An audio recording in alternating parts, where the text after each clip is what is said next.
بسم اللہ الرحمن الرحیم۔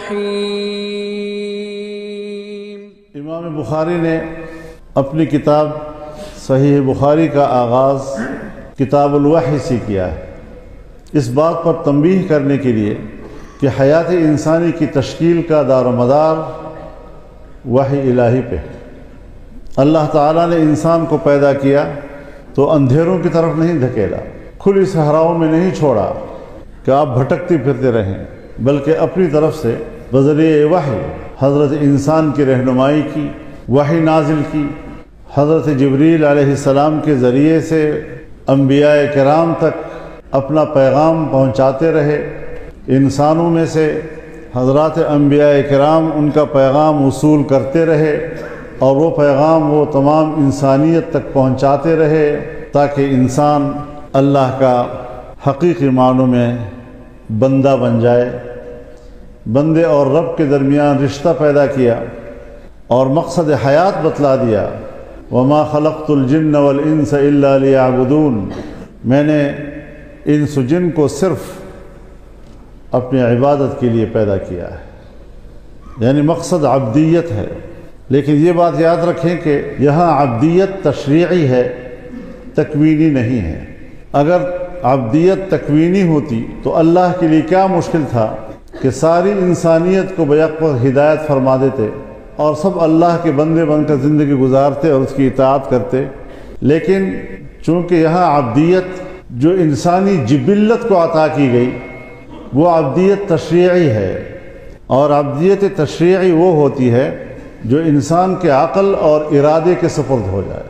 چنانچہ حضرت انسان ہی وہ مخلوق ہے کہ جس کو اللہ تعالیٰ نے عقل کی نعمت سے نوازا، اور عقل ہی وہ چیز ہے کہ جس نے انسان کو تمام مخلوقات کے اوپر فضیلت عطا کی۔ یہ انسان ہی ہے جو عقل کے استعمال سے ترقیوں کو عبور کرتا ہے۔ ترقی کے سارے مدارج، سائنسی ترقی ہو، اقتصادی ترقی ہو، علمی ترقی ہو، اس میں کام کرتا ہے، عقل کو استعمال کرتا ہے اور آگے بڑھتا چلا جاتا ہے۔ لیکن جہاں تک ہدایت کا تعلق ہے کہ عقل بھی صحیح راستے پر ہدایت دے، عقل چونکہ بہت بڑی قوت ہونے کے باوجود رہنمائی کے لیے کافی نہیں ہے۔ انسان جب پیدا ہوتا ہے تو اس کا قوت ادراک اتنا ہی ہوتا ہے کہ وہ اپنے ماں باپ کو پہچان لیتا ہے۔ اس کے اندر شعور کی قوت ہوتی ہے جس سے وہ پیاس کو بھی محسوس کرتا ہے، وہ بھوک کو بھی محسوس کرتا ہے، وہ غم کو بھی محسوس کرتا ہے، وہ خوشی کو بھی محسوس کرتا ہے، اور اپنے مخصوص حرکات کے ساتھ اور رونے کے ساتھ اپنے والدین کو اپنی طرف متوجہ کرتا ہے۔ اس سے زیادہ اس کے پاس ادراک کی قوت نہیں ہوتی۔ پھر جب وہ آگے بڑھتا ہے، عمر کی بلوغت تک کی طرف سفر کرتا ہے، تو پھر وہ اشیاء کا ادراک حواس خمسہ کے ذریعے کرتا ہے۔ ہاتھ سے کسی کو لمس کیا تو پتہ چلتا ہے کہ یہ گرم ہے، سرد ہے، ٹھوس ہے، نرم ہے، اس کو قوت لامسہ کہتے ہیں۔ زبان سے کوئی چیز چکھ لی تو فوراً محسوس ہو جاتا ہے کہ یہ میٹھا ہے، کڑوا ہے، نمکین ہے، تلخ ہے، اس کو قوت ذائقہ کہتے ہیں۔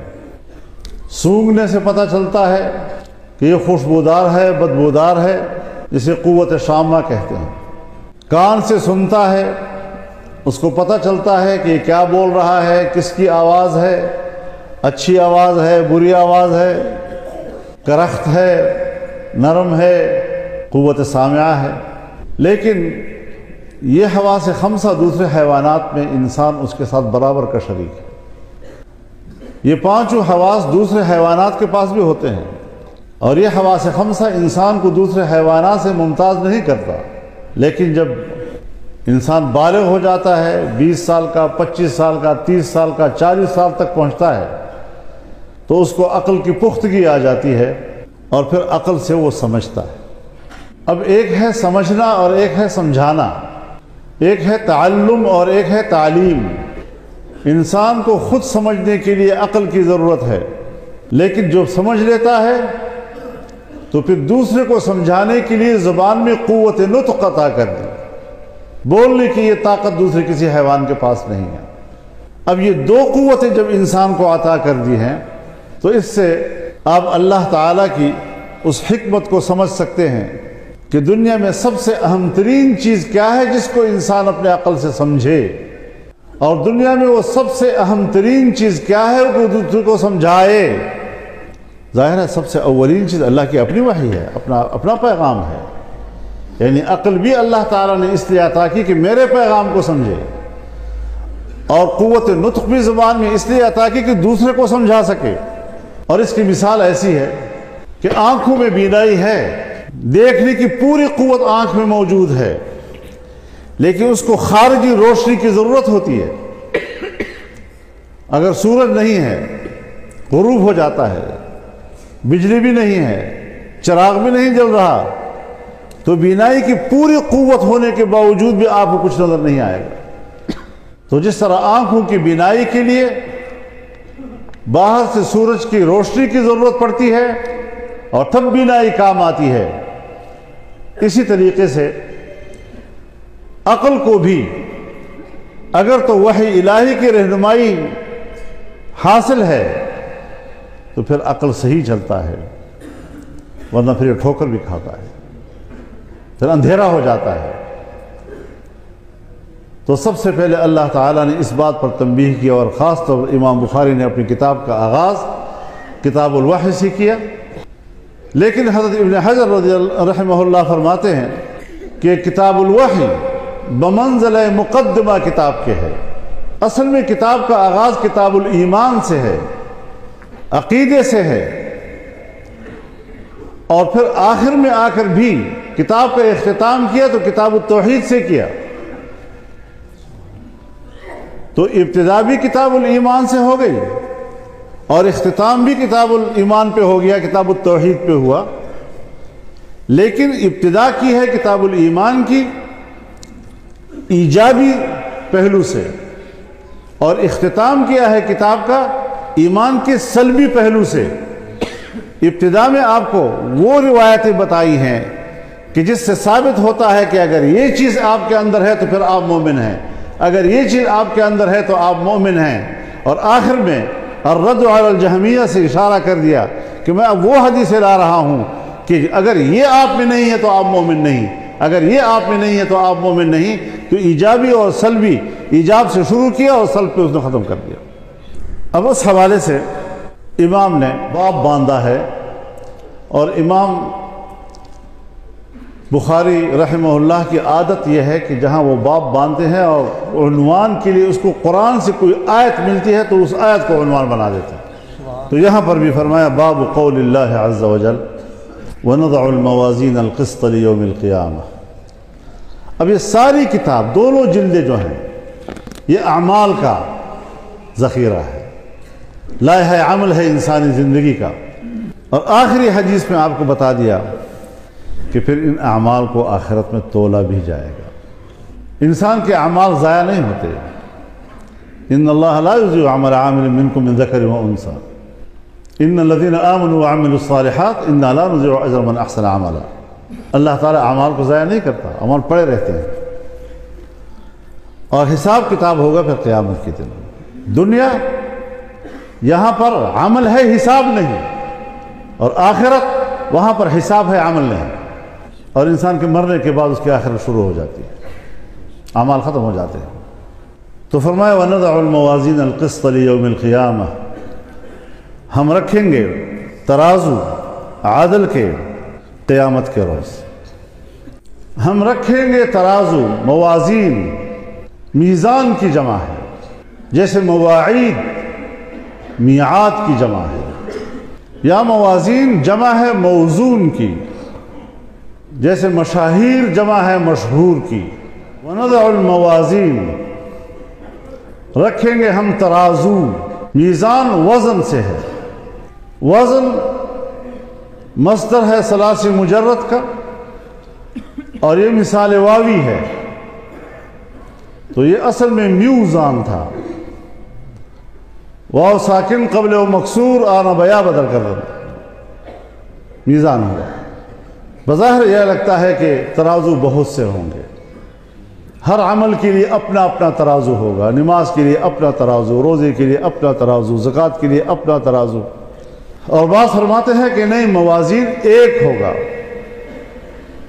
لیکن جمع کی صیغے کے ساتھ ذکر کیا تفخیم کے لیے، جیسے ہم جمع کا صیغہ ایک فرد کے لیے، جب محترم مہمان آتا ہے تو ہم کہتے ہیں حضرت فلاں تشریف لائے ہیں، یہ نہیں کہتے کہ لایا ہے، اور وہ ہوتا تو ایک آدمی، لیکن ہم جمع سے کہتے ہیں آپ تشریف لائیں، تو مطلب یہ ہوتا ہے کہ احترام کی وجہ سے اس کو جمع کی صیغے سے یاد کیا جاتا ہے۔ تو یہاں پر بھی وہ موازین اصل میں ایک میزان ہے جس میں ساری چیزیں اللہ تعالیٰ اپنی قدرت کاملہ سے ترازو تول سکے گا۔ القسط، اب قاعدہ یہ ہے کہ موازین جمع ہے تو اس کی صفت بھی جمع ہونی چاہیے۔ یہاں یہ صفت اور موصوف ہے، اور موصوف جو ہے وہ جمع ہے اور صفت مفرد ہے، تو یہ تو ہمارے نحوی قاعدے کے خلاف ہو گیا۔ تو اس کے دو جواب ہیں۔ پہلا یہ کہ یہاں پر مضاف کو مقدر کر لیتے ہیں، وَنَضَعُ الْمَوَازِينَ ذَوَاتِ الْقِسْطِ، رکھیں گے ہم ترازو انصاف والیاں، جمع ہو گیا نا۔ اور یا یہ کہ قسط مصدر ہے، اور مصدر میں مفرد، تسویہ اور جمع یکساں ہوتے ہیں۔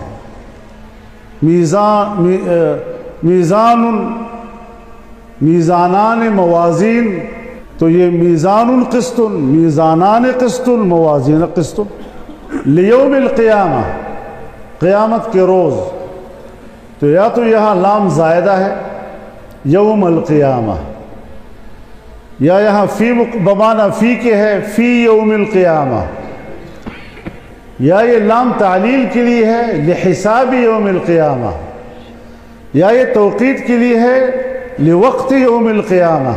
وَأَنَّ أَعْمَالَ بَنِي آدَمَ وَقَوْلَهُمْ يُوزَنْ، اور انسان کے اعمال و اقوال تولے جائیں گے۔ یہاں امام صاحب رد کر رہے ہیں ان لوگوں کے اوپر جیسے معتزلہ تھے کہ وہ کہتے تھے کہ یہ تو آراز ہیں، آراز تو تولے نہیں جا سکتے، آواز کو کیسے تولو گے، آواز تو نکلی اور ختم ہو گئی۔ تو ہمارے اساتذہ بزرگ تو یہ جواب دیتے تھے کہ وہاں یہ اجساد بن جائیں گے، جب جسد بن جائیں گے، جسم بن جائیں گے تو پھر تو تولے جا سکیں گے نا۔ لیکن آج کے سائنسی دور میں تو یہ مذاق ہے۔ اب تو آپ تھرمامیٹر رکھ لیں، عرض ہے، بخار عرض ہے، پتہ چل جاتا ہے کتنے درجے کی آپ کی بخار ہے۔ رفتار ہے، یہ عرض ہے، جسم نہیں ہے، جوہر نہیں ہے، لیکن میٹر لگا ہوتا ہے، اس وقت آپ اتنے رفتار کے ساتھ جا رہے ہیں۔ پانی ہے تو پانی کی جو گہرائی ہے وہ تو عرض ہے۔ آج آپ جہازوں میں سفر کریں، میٹر لگا ہوتا ہے، یہاں پانی کی گہرائی اتنی ہے، یہاں پانی کی گہرائی اتنی ہے۔ تو آج کی جدید سائنس نے تو معتزلہ کو بیوقوف بنا دیا ہے کہ اس طرح سے کچھ سمجھتے نہیں تھے۔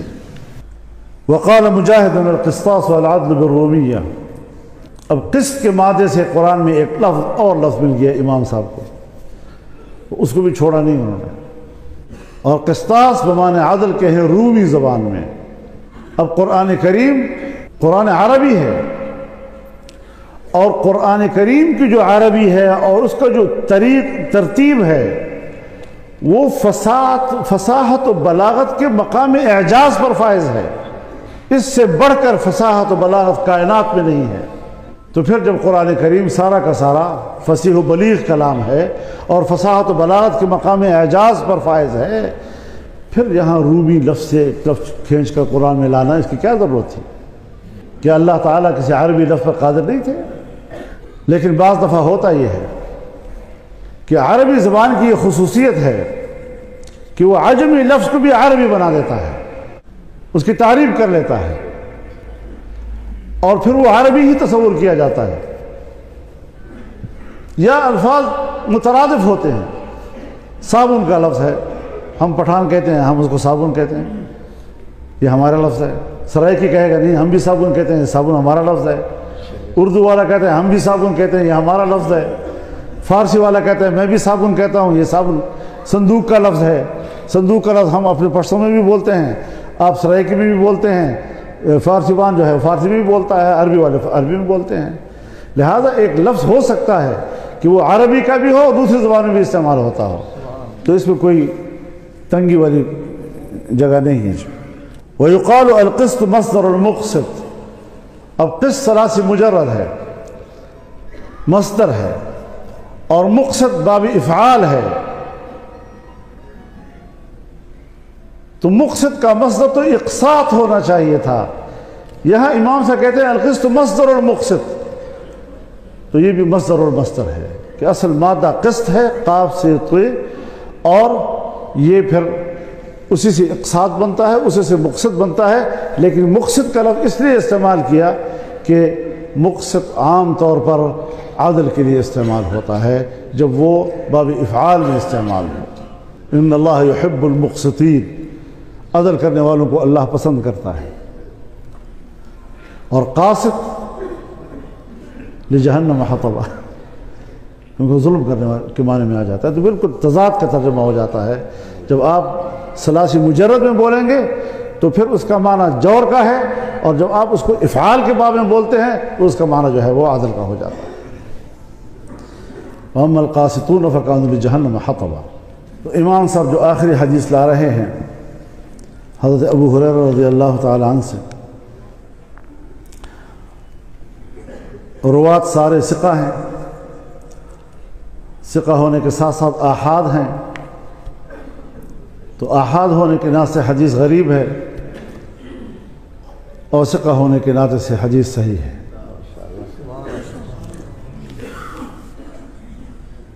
عن ابی ہریرہ رضی اللہ تعالی عنہ قال قال النبی صلی اللہ علیہ وسلم، نبی علیہ الصلوۃ والسلام نے فرمایا کلمتان حبیبتان، اے کلامان. اور کلامان سے بھی مراد قائلہما، اس کا بولنے والا. تو دو کلمے ہیں جو اللہ کو بہت محبوب ہیں. تو اس کا جو قائل ہوتا ہے ان دو کلموں کا، وہ اصل میں اللہ کو محبوب ہوتا ہے. اب ظاہر ہے جب اللہ کو دو کلمے پیارے ہیں، یہ کتنے مشکل کلمے ہوں گے، کیسے ہم اس کو ادا کریں گے، اتنے پیارے کلمے اللہ کو. تو فرمایا نہیں، ثقیل بھی نہیں ہے، خفیفتان علی اللسان، زبان پر ہلکے بھی ہیں. اچھا، زبان پر جب اتنے ہلکے ہیں، دو چھوٹے چھوٹے جملے ہیں، اور یہ دو جملے جب میں ادا کروں گا تو اس کا وزن کیا ہوگا، قیامت کے کیا حساب ہوگا اس کا؟ تو آپ نے فرمایا کہ ثقیلتان فی المیزان، ترازو میں بہت بھاری ہوں گے. اور وہ دو کیا ہیں؟ سبحان اللہ و بحمدہ، سبحان اللہ العظیم. سب لوگ اس کو پڑھ لیں، سبحان اللہ و بحمدہ، سبحان اللہ العظیم، سبحان اللہ و بحمدہ، سبحان اللہ العظیم، سبحان اللہ و بحمدہ، سبحان اللہ العظیم. تو ابتدا میں ہی آپ نے اس فرق کو تو سمجھ لیا کہ جو عبدیت ہے، جو انسان کو اس کی جبلت میں عطا کیا گیا ہے، لیکن یہ تکوینی ہے، تکوینی نہیں ہے، تشریعی ہے. جو جب تشریعی ہے تو انسان کی ارادہ و اختیار کو حاصل ہے. تو پھر اللہ نے انسان کو اختیار دے دیا ہے.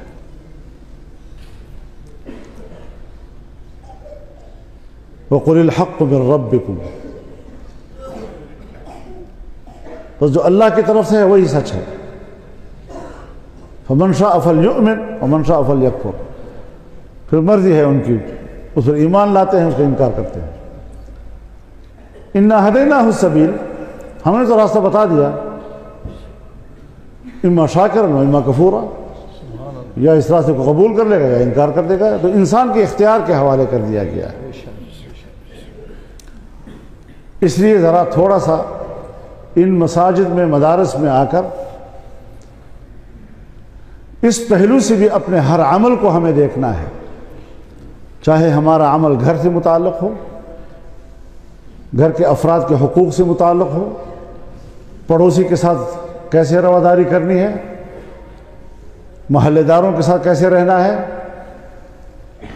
اپنے نفس کو میں نے کس طرح قابو کرنا ہے، اللہ کی نافرمانی سے میں نے کیسے بچنا ہے. یہ ایک پہلو ہے. دوسرا پہلو یہ ہے کہ حیوانوں کی طرح زندگی گزارو. اب جب انسان اللہ تعالیٰ کے احکامات کی پیروی کرتا ہے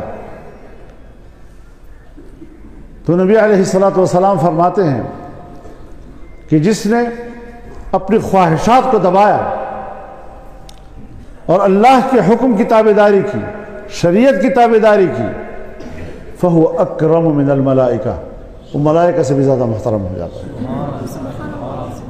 یا تو یہ مقام ہے، اور کیوں نہ ہو، اللہ نے کتنا بڑا انتظام کیا ہے، وہ آسمانوں سے لوح محفوظ سے روئے زمین پر آنا، آسمان دنیا سے ہوتے ہوئے، اور یہاں پر انبیاء کے حوالے ہونا، اور ایک مکمل دین جناب رسول اللہ صلی اللہ علیہ وسلم کے حوالے کر دینا، اور پھر وہ کتنی مشقتیں برداشت کر کے وہ انسانیت تک پہنچاتا ہے، لوگوں کو سمجھاتا ہے، اور پھر بھی انسان نہ مانے، تو اس لیے اس کو ماننا جو ہے، اس کے مطابق زندگی گزارنا، یہ ہے وہ چیز کہ جس کو ہم نے مد نظر رکھنا ہوتا ہے۔ اور اسی لیے ایک بہت بڑی گمراہی آج کل پھیلی ہوئی ہے، اور باقاعدہ حکومتوں کے اور حکمرانوں کی نگرانی میں یہ گمراہی پھیلائی جا رہی ہے کہ اقتدار کی جنگ مفادات کی جنگ ہے۔ مفادات کی جنگ ہم نے بنا دیا ہے نہیں، اقتدار کی جنگ مقدس جنگ ہے، لیکن ہم نے جن لوگوں کے حوالے کیا ہے وہ اس کے اہل نہیں ہے کہ ملک کا اقتدار چلائیں، ورنہ اللہ رب العالمین کی تو واضح اعلانات ہیں، اليوم اکملت لکم دینکم واتممت علیکم نعمتی ورضیت لکم الاسلام دینا۔ 3 اعلانات اللہ رب العزت نے خود فرمائے، آج میں نے تمہارا دین تمہارے اوپر مکمل کر دیا ہے۔ اب ایک ہوا اکمال دین مکمل ہوا کس اعتبار سے؟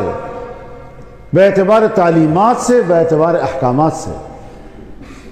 پوری دنیا کی انفرادی زندگی سے لے کر مملکتی زندگی تک سارے کے سارے احکامات آپ کو بتا دیے، تعلیمات دے دیا، آپ کو پڑھا دیا، آپ کو سب کچھ، لیکن وَأَتْمَمْتُ عَلَيْكُمْ نِعْمَتِي، میں نے تم پر اپنی نعمت تمام کر دی۔ اتمام نعمت کیا ہے؟ اتمام نعمت کا فرد کامل خارج میں وہ اسلام کا اقتدار ہے، اسلام کی حاکمیت ہے۔ اب آپ ذرا پوچھیں نا ہمارے ملک کے سیاستدانوں سے، کیا وہ دین اسلام کی اتنی بڑی نعمت کو اقتدار کی صورت میں بھی اللہ کی نعمت سمجھتے ہیں؟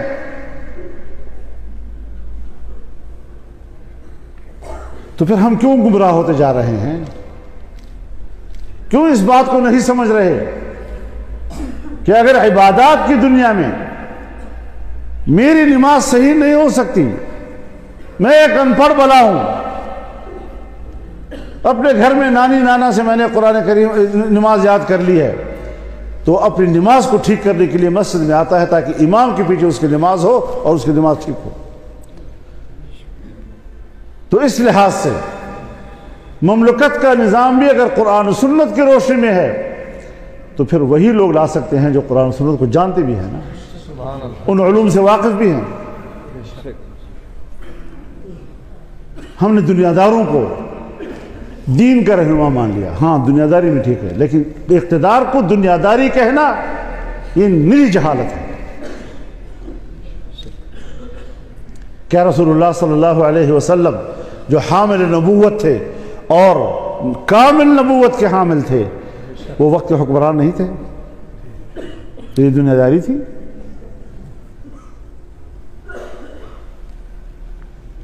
آپ کو اللہ تعالیٰ نے فیصلہ کرنے کا حکم نہیں دیا تھا، لوگوں کے درمیان جھگڑوں کا فیصلہ کرنے کا یہ اختیار آپ کو نہیں تھا؟ جو میں دے رہا ہوں وہ مانو، جسے میں روک رہا ہوں رک جاؤ، یہ ایک حاکم کی صفت نہیں ہے؟ خلفائے راشدین کیا یہ حکمران نہیں تھے؟ یہ خلافت، یہ امارت، یہ امامت، یہ ساری چیزیں، یہ الفاظ مختلف ہیں اور مدلول ایک ہے ان کا۔ آج کے زمانے میں آپ اس کو صدر کہہ دیں، آج کے زمانے میں آپ اس کو وزیر اعظم کہہ دیں، نام کا فرق ہو سکتا ہے، اس کی جو حیثیت ہے وہ ایک ہی ہے کہ وہ تولیت امر رکھتا ہے۔ تو اس اعتبار سے بھی ہم نے اپنی اصلاح کرنی ہوگی، سوچنا ہوگا۔ دو چیزیں مد نظر ہیں اسلام کی مملکتی زندگی میں، ایک امن اور ایک معاش۔ امن احاطہ کرتا ہے انسانی حقوق کا، جان کا حق، مال کا حق، عزت و آبرو کا حق۔ اگر کسی کی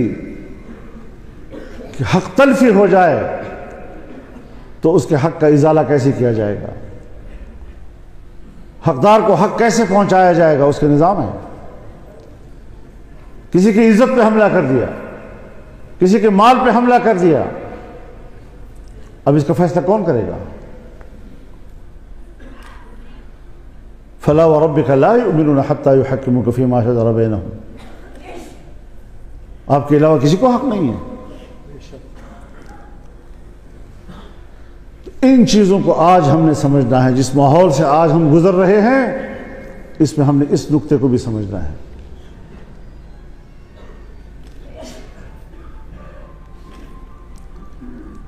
ہمارے علماء کہتے ہیں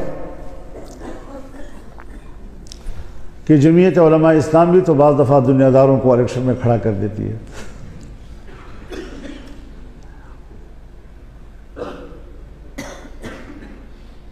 یہ بھی ایک ایسا خواہ کا سوال ہے۔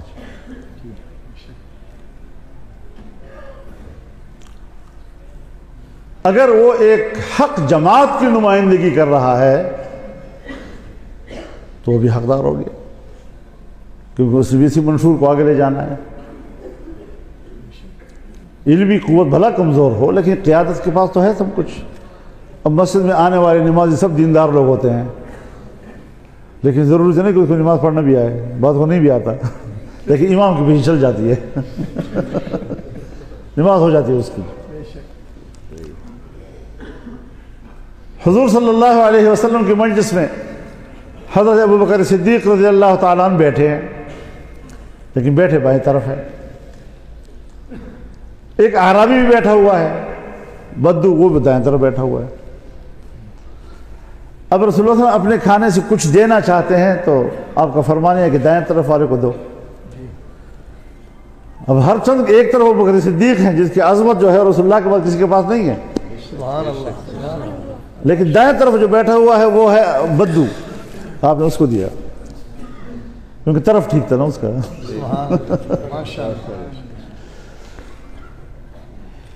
تو اگر کوئی جمعیت کی طرف سے کھڑا ہے تو اس کا مطلب ہے کہ وہ صحیح طرف کھڑا ہے، تو صحیح طرف کھڑا ہے پھر ووٹ کا حق اسی کا ہے۔ یہ جو بائیں طرف والے ہیں نا جی، ان کو پرے کرو، پیسے کے بل بوتے پر ووٹ مانگتے ہیں، لوگوں کو خریدتے ہیں، لوگوں کا ایمان خریدتے ہیں، اور ہم بھی کیسے سادے لوگ ہیں، بڑے آسانی سے اپنا ایمان بیچتے ہیں۔ یہ خیال نہیں ہوتا کہ آگے جا کر کیا ہوگا۔ اب پارلیمنٹ میں بعض دفعہ ایسی چیزیں آ جاتی ہیں جو کا تعلق حلال و حرام کے ساتھ ہوتا ہے، عام معاملات نہیں ہوتے وہ، لیکن اگر وہاں جمعیت علماء کے 10-12 لوگ موجود ہیں تو انہوں نے غیر اسلامی قانون کو روکا ہے، نہیں ہونے دیا۔ یہ غلط کر رہے ہو تم لوگ، اور ہم ہر دفعہ کامیاب ہوئے ہیں۔ شاید کچھ سیاسی معاملات ایسے ہوں جس میں انتظامی مسائل ہوں، وہاں ہمیں کامیابی نہ ہوئی ہو، لیکن جہاں شریعت کا حکم آ جاتا ہے وہاں الحمدللہ آج تک ہمیں ناکامی نہیں ہوئی۔ اب اگر وہاں پر ووٹ دیا جائے ایک ایسی چیز کو جو حرام ہو، وہ بار ووٹر پہ آئے گا یا نہیں آئے گا؟ تم نے تو اس کے ہاتھ میں بیعت کی تھی۔ تو اس پہلو کو اہمیت دینا ہے۔ اقتدار تک ہم نے نہیں پہنچنا، اقتدار تک ہم نے شریعت کو پہنچانا ہے، اور شریعت کا حق ہے کہ وہ حکومت کرے۔ یہ جو کتاب ہمارے سامنے ہے اور جس کے لیے ہم بڑے عقیدت کے ساتھ یہاں بیٹھے ہوئے ہیں، اس کتاب کا حق ہے آپ کے اوپر، کہ صرف مسجد میں اکٹھے ہو کر دعا کر لینے کا نام نہیں ہے. جو نظام یہ ہے اس کو مملکتی نظام بناؤ، اس کے مطابق ہمارے فیصلے ہوں، ہماری عدالتیں چلیں. تو اس موقع سے فائدہ اٹھاتے ہوئے یہ ان احادیث کا اور اس کتاب کا تقاضا ہے کہ ہم اپنے فیصلے صحیح کریں، اپنے مستقبل کو خود ٹھیک کریں، اور بے حیائی، فحاشی جو آج کل ہمارے معاشرے میں آ گئی ہے اس کا بھی مقابلہ کرنا ہے. معاشرے کو اتنا بے سر و پا، مادر پدر آزاد جو لوگ چھوڑ رہے ہیں، یہ کہاں کس چیز کی خدمت کر رہے ہیں؟ اور زبان پر نعرے بڑے خوبصورت خوبصورت، ریاست مدینہ. بھائی ریاست مدینہ ہے کیا چیز بتاؤ تو صحیح. کہتے ہیں قانون سب کے لیے برابر ہو. اچھا قانون سب کے لیے برابر ہو تو ہر مخالف کے لیے برابر ہو، جب آپ کے لیے ہو تو نہیں میرے لیے نہیں. پھر درخواست دیتے ہیں کہ مجھ پر یہ مقدمہ نہ چلایا جائے. خود جیل میں ہے تو کہتے ہیں مجھے انتخاب میں برابر کا موقع نہیں مل رہا. تو جو آپ کی حکومت اور آپ کا الیکشن تھا اس میں کیا حالت تھی؟ اس وقت قانون کی حکمرانی چاہیے، ووٹ بعد میں ہے، قانون کی اہمیت پہلے ہے. اب یہاں پر ووٹ کی اہمیت پہلے ہو گئی، قانون کی اہمیت بعد میں ہو گئی. مقدمہ مجھ پہ نہیں چلنا چاہیے. تو یہ جو ترجیحات ہیں ایک ترجیح ہونی چاہیے، ایک ترجیح ہونی چاہیے. اپنے لیے کچھ اور ترجیح، دوسرے کے لیے کوئی اور ترجیح، تو برابر کے مواقع تو آپ خود تسلیم نہیں کرتے، آپ کو نظریہ ہی نہیں ہے. تو انشاءاللہ العزیز یہ معرکہ چلتا رہے گا، اور اللہ تعالی ہمیں حق کے راستے پہ چلائے. علماء کرام کے قدموں میں ہمیں اللہ تعالی زندگی گزارنے کی توفیق دے، اور ہمارے خطاؤں سے اللہ درگزر فرمائے. اور جتنے بھی ہمارے فضلاء ہیں اللہ تعالی ان کی تحصیل علم کو قبول فرمائے. اور آج جو وہ اپنے تعلیم کے سلسلے سے فارغ ہو رہے ہیں، میں مبارکباد بھی پیش کرتا ہوں. لیکن ہمیں اپنے استاد حضرت شیخ عبدالحق صاحب رحمہ اللہ وہ ہدایت کرتے تھے کہ مدرسے سے فارغ ہونے پر آپ سمجھتے ہیں کہ ہم مولوی بن گئے ہیں، ہاں عالم بن گئے ہیں. ابھی عالم نہیں بنے، تم میں عالم بننے کا استعداد پیدا ہو گیا ہے. اب اگر چاہو کہ آپ عالم بن جائیں تو اب بن سکتے ہو اس کے بعد. تو اس بات کو بھی ہمیں مد نظر رکھنا چاہیے کہ اگر یہ ہمیں اللہ نے توفیق دی، 8 سال 10 سال ہم نے مدارس میں گزارے، تو یہ استعداد پیدا کیا اللہ نے ہمارے اندر کہ ہم قرآن حدیث کے علوم کو سمجھیں اور اس کو دنیا تک پہنچائیں، اس پر عمل درآمد کروائیں. ہر سطح پر اس کے لیے محنت اور کوشش کریں، نظم کے ساتھ کریں. تنظیم کے بغیر یہ کام نہیں ہوتی. اللہ تعالی ہمارا حامی و ناصر ہو. وآخر دعوانا ان الحمدللہ رب العالمین.